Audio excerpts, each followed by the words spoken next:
इस समाचार के प्रायोजक हैं Monika bakery, 2/3 Kranti Kripalani Nagar, Annapurna main road, Maharashtra bank के सामने, इंदौर। इस न्यूज के प्रायोजक हैं दास बेकर्स, स्थान Shiv Shakti villa, plot number 87, scheme number 103, दुकान नंबर 2, केशरबाग ब्रिज के पास, इंदौर।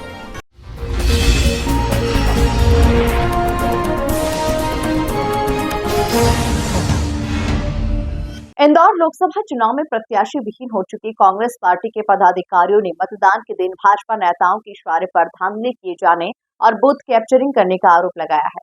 इसे लेकर उन्होंने जिला निर्वाचन अधिकारी को ज्ञापन सौंपा। इंदौर सीट से कांग्रेस पार्टी के द्वारा प्रत्याशी घोषित किए गए अक्षय बम के द्वारा नामांकन वापस लेने के बाद भाजपा ज्वाइन करने के बाद कांग्रेस पार्टी मतदाताओं से नोटा का बटन दबाने का आह्वान कर रही है।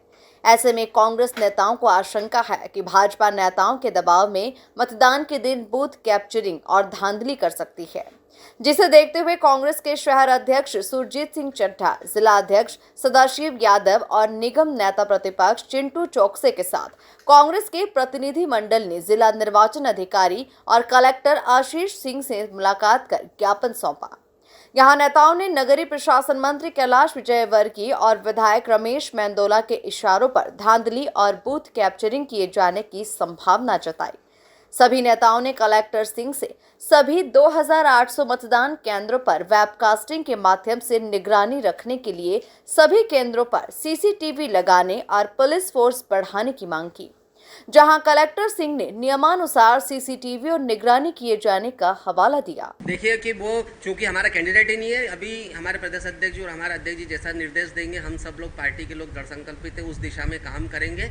और लेकिन हमारा दायित्व है कि हमारा कैंडिडेट भले से चोरी हो गया है, लेकिन हम इंदौर के स्वाभिमान को लेकर, इंदौर के सम्मान को लेकर, इंदौर के गर्व को लेकर जितना भी कांग्रेस पार्टी मेहनत कर सकती है, अथक प्रयास कर सकती है और इंदौर शहर की जनता अपने मन माने कैंडिडेट को वोट दे सके, स्वतंत्र रूप से अपने मत का उपयोग कर सके, उसके लिए माकूल व्यवस्था प्रशासन कराए, उसके लिए हम लगातार संघर्षशील थे, हैं और रहेंगे। मैंने आदरणीय कमिश्नर महोदय से निवेदन करा कि ये वही बाबा है अच्युतानंद, जिनने ग्वालियर की गौशाला पे कब्जा कर रखा है।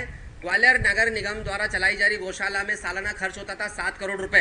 ये भारतीय जनता पार्टी से संबंधित बाबा है, जो गौशाला के माध्यम से भारतीय जनता पार्टी की रीति नीति को जनता तक फैलाने की कोशिश करती है। अब वो 7 करोड़ की गौशाला 30 करोड़ पे पहुंच गई खर्चा, मतलब 21 करोड़ रुपए, 22 करोड़ रुपए एक्स्ट्रा खर्चा ग्वालियर नगर निगम कर रही है सरकाई के लिए, बाबाओं के लिए। जो गौशाला 7 करोड़ में चलती थी वो 30 करोड़ में चल रही है। इसी तरह हमको पूरा अंदेशा है कि जिस तरीके से बाबाओं को गैर कानूनी तरीके से, अलोकतांत्रिक तरीके से आचार संहिता के चलते वहां पे बिठाया गया, और जब मैंने आदरणीय कमिश्नर महोदय से पूछा तो उन्होंने बोला वो अध्ययन करना है। तो ऐसा कौन सा अध्ययन था जो आचार संहिता के बाद बीच में आपने बिठा दिया? ऐसा कौन सा तरीका था जो बाबा लोग वहां पे आदेश दे रहे हैं? अनौपचारिक रूप से नगर निगम ने और आदरणीय महापौर जी ने भारतीय जनता पार्टी को शासकीय रूप से अपने लोगों को पैसा देके भारतीय जनता पार्टी की विचारधारा को फैलाने के लिए बाबाओं को बिठाया है। हम पूर्ण रूप से विरोध करेंगे। मैंने पहले पीसी में बोला था और हम लोग आप लोगों को भी लेके चलेंगे कि बगैर परिषद की बैठक में कोई एजेंडा पास नहीं होता है, कोई चीज पारित नहीं होती। उससे पहले आपने किसके कहने से और कैसे बिठाया?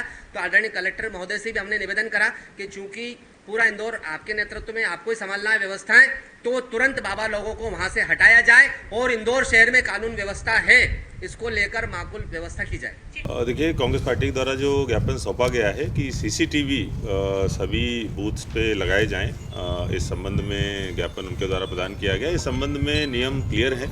इलेक्शन कमीशन ने पहले से ही इस प्रकार के प्रावधान बना रखे हैं, जिसके तहत कम से कम 61% बूथों पर हमारा वैसे ही वेबकास्टिंग होनी है, और उसका जो प्रसारण है वो भी फीड के जरिए जो हमारा स्मार्ट सिटी का कंट्रोल रूम है दूसरी जगहों पर, वहाँ पर पहले से ही किया जाएगा।